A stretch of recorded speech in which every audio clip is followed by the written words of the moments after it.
আমাদের সাভার পৌর কমিউনিটি সেন্টারে 5টি মৃতদেহ আমরা গত কয়েকদিনে উদ্ধার করেছি গত 5 মাসের মধ্যে। এবং এছাড়াও আমাদের মডেল মসজিদের সামনে একটা মৃতদেহ উদ্ধার হয়। এই 6টি ঘটনায় জড়িত এক ব্যক্তিকে আমরা ইতিমধ্যে আইনের আওতায় নিয়ে এসেছি।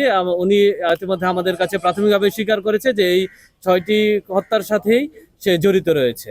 এই ঘটনা যদি আমরা বিস্তারিত যাই, গত 29/8/2024 খ্রিস্টাব্দ তারিখে 25 খ্রিস্টাব্দ তারিখে আমাদের পৌর কমিউনিটি সেন্টারে আমরা প্রথম একটি লাশ শনাক্ত করি। এবং লাশটি ছিল পুরা লাশ আমরা যখন পাই তখন তার মৃতদেহ প্রায় পুরা অবস্থায় ছিল। আপনারা সবাই সে বিষয়টি আপনারা জানেন। তার পরবর্তীতে আমরা 11/10/2025 তারিখে একই জায়গায় আমরা আরেকটি মৃতদেহ উদ্ধার করি। এই মৃতদেহটি একজন নারীর ছিল। এই নারীর বয়সও আনুমানিক 30 বছরের মতো ছিল।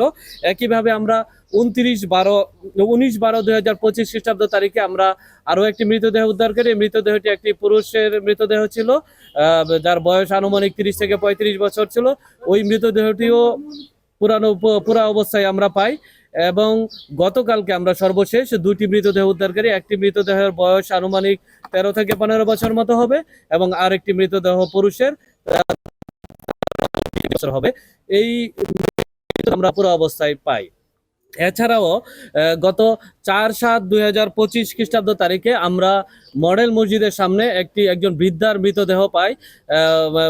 আমরা প্রাথমিকভাবে ধারণা করেছিলাম হয়তো বৃদ্ধ বয়সে 65 বছর বয়সী বৃদ্ধ ছিল, উনি হয়তো বার্ধক্যজনিত কারণে মৃত্যুবরণ করেছেন। আমরা এভাবে একটি অপমৃত্যু মামলা রুজু করি।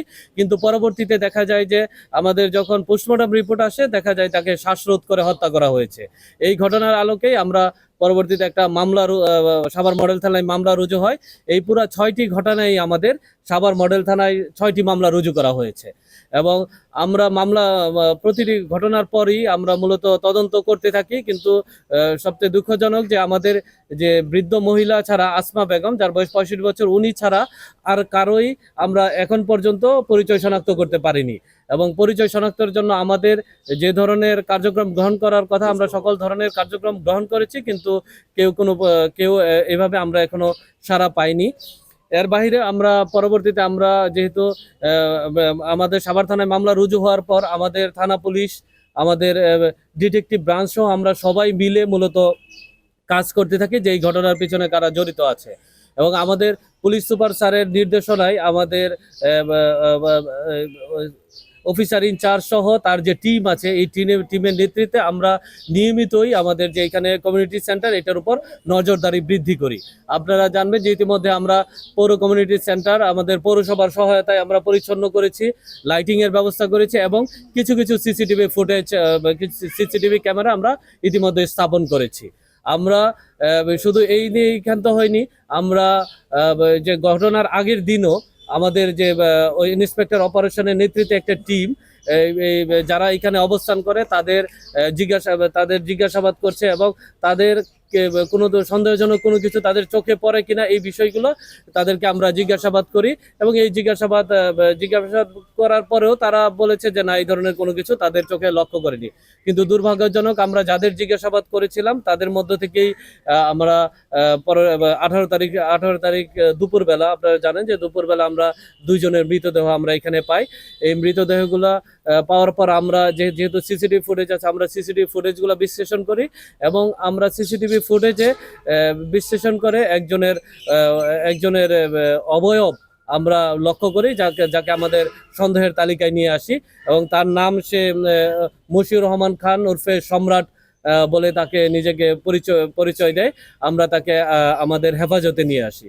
হেফাজতে আনার পর আমাদের যে টিম রয়েছে অফিসার ইনচার্জের নেতৃত্বে, এবং এখানে সবার সার্কেল অফিসার হচ্ছেন, অফিসার ইনচার্জ, ইন্সপেক্টর তদন্ত অপারেশন সহ আমাদের সকলেই আমরা ইন্টেন্সিভলি তাকে জিজ্ঞাসাবাদ করি। জিজ্ঞাসাবাদের এক পর্যায়ে এসে আমাদের কাছে প্রাথমিকভাবে স্বীকার করে যে না, এই 6টি ঘটনার সাথেই সম্রাট মশিউর রহমান খান ওরফে সম্রাট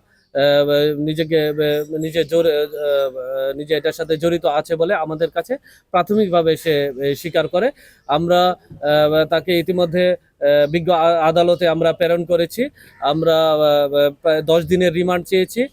যদি এই ঘটনায় ওনার সাথে অন্য কেউ জড়িত আছে কিনা বা এই ধরনের এই ঘটনার সাথে কোনো উদ্দেশ্য আছে কিনা, এই বিষয়গুলো যদি আমরা আদালত আমাদের কাছে আমাদের রিমান্ড মঞ্জুর করে, তাহলে পরবর্তীতে হয়তো আপনাদের সাথে ফলো আপে আপনাদের বিস্তারিত জানানো যাবে। ঘটনাস্থল থেকে কোনো আলামত পেয়েছেন কিনা?